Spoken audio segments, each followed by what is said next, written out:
makilala po kami ng mabuting tao na maparahay po yung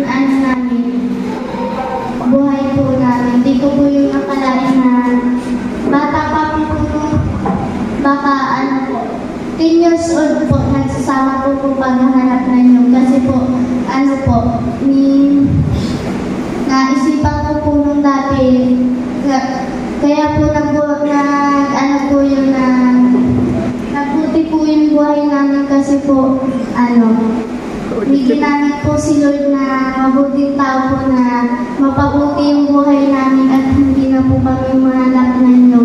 Kaya po, nagpapasalamat po kasi po, may dumating pong tao mabuti. Dati po, yung pong buhay namin, yung bahay po namin, butas-butas po yun.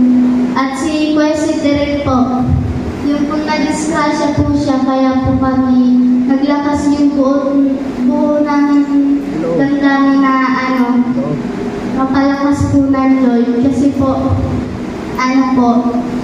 na-disgrasya po nung dati si Kwesi Direk, hindi ko pa akalain na may mabuting tao po na tumulong sa amin kasi po, dami pong pinadaanan po namin yung dami. Kala ko nga po wala pong tao na makakatulong sa amin kasi po, sobrang sakit po talaga sa damdamin na nawala po yung tatay niyo tapos kayo lang po yung humahanap na inyo tapos umuulan tapos pag humanap po kayo na yun, hindi pa po kayo kumakain kasi po, wala po kami pagkain dati. Tapos yung dumating po yung tao na ibigay po sa amin ng Lord na makatulong, yun po, binago niya po yung buhay namin. Kaya po napapasalamat ako. Marami kayo, Lord. Thank you po, Lord, kasi po binago niyo po yung buhay namin.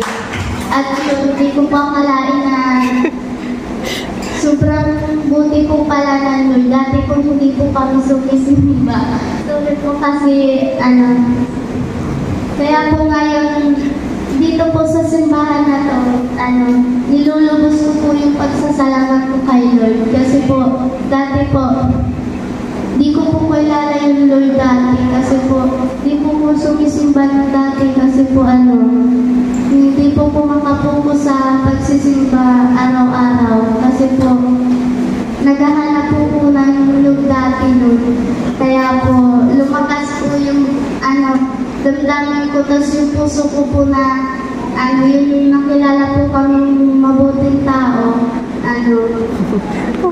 Nakilala po kami.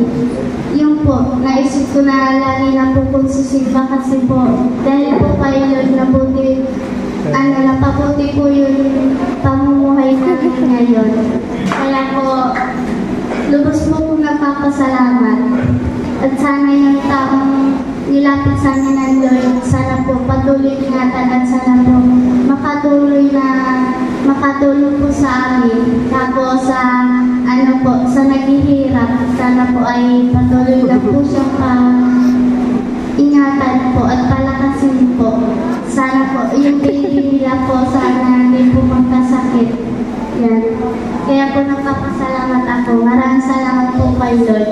At doon po sa bigay po sa amin na tulong ayun, po sa lunulubos talaga yan. Lunulubos. Yung po dating hirap namin na binigay po ng mahal na Diyos. Tapos ipalitan po ngayon ng blessing. Kala ko nga po di po kami makikilala ng anak po na Lord na mabuting tao.